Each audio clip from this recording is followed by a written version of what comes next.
Antes de las descodificaciones en vivo, yo hacía las conferencias en donde me explayaba sobre ciertas leyes científicas que se relacionaban con la nueva medicina germánica del doctor Hammer. Ujú. Estuve un buen tiempo haciendo esas conferencias que no eran las descodificaciones en vivo, sino que eran conferencias informativas, en donde también venían profesionales, médicos, psicólogos, psiquiatras y por supuesto también amas de casa. Ujú. eh, pero eran conferencias informativas donde yo daba a conocer todo lo que es la, la metodología, digamos, y también, más que nada, las leyes biológicas, cómo Sí. funcionan. Y eso, más que nada, fue al principio. Después, mucho después, aparecieron las descodificaciones en vivo, que esa fue digamos, una intuición que yo tuve en ciertos momentos de mi vida en donde pensé que estar en público, reunir una cierta cantidad de gente para aplicar la metodología, evidentemente a mí me estaba funcionando porque las primeras experiencias que yo tuve en la descodificación biológica se relacionaban con las consultas privadas. A raíz de mis consultas privadas empecé a cranear un poco, a pensar cómo podría ser posible difundir, antes que nada, difundir Mm. todo lo que tiene que ver con esta ciencia, que digo yo que es una ciencia arte, la Sí. descodificación biológica.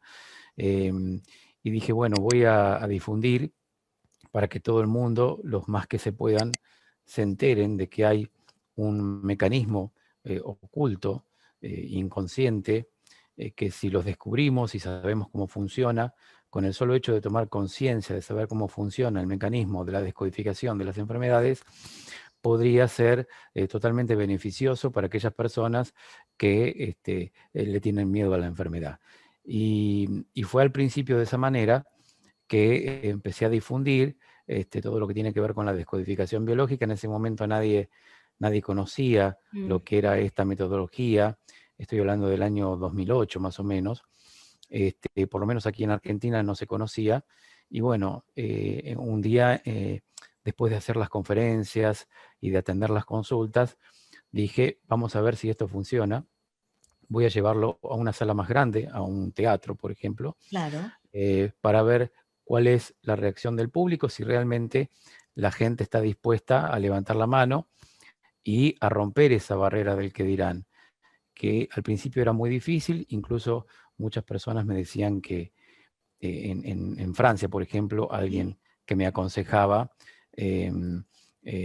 me decía que iba a ser un tanto difícil porque exponer a la gente en relación con sus conflictos no iba a ser tan fácil.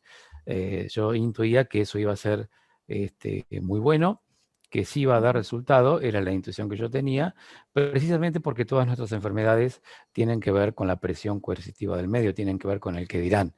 Y entonces yo dije, bueno, ¿qué tal si esto lo exponemos en público para que todos sanemos, para que todos rompamos esa barrera del que dirán, para que se genere un ambiente energético óptimo y de esa manera se pueda dar esa sincronía maravillosa que se da en los teatros Sí. cuando todos somos uno, cuando sentimos que todos somos uno con nuestros conflictos? Yo comencé en el 2008 a, digamos, empezar a difundir A todo difundir lo que tiene que a en difundir vivo. la descodificación biológica. Después, más tarde, allá por los años 2012, ahí comencé con las descodificaciones en vivo, Ah, primero en perfecto. pequeña, claro, primero en pequeñas salas y después en salas más grandes, y después llevé, digamos, estos conocimientos y metodología directamente al teatro, a salas inclusive muy, muy repletas, Sí. incluso haciendo una inversión importante económica para poder grabar con cámaras y con Sí. gente que maneja las cámaras, con cámaras aéreas también, grabar la conferencia y grabar todos esos momentos mágicos, ¿no? Donde se produce la liberación de esas emociones ocultas, y la idea era captar con cámara y poder subirlo a YouTube. Entonces empezamos a subir a YouTube por primera vez esas personas que decían o manifestaban sus conflictos, Y bueno, y eso fue un boom realmente en ese momento porque Sí. empezó a replicarse todos los videos y bueno, y hoy por hoy han llegado a diferentes partes del mundo, inclusive traducido en otros idiomas,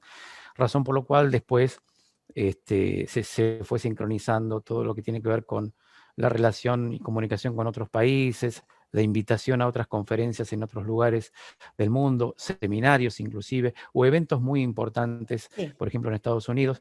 Bueno, todo eso se dio gracias a los videos de YouTube.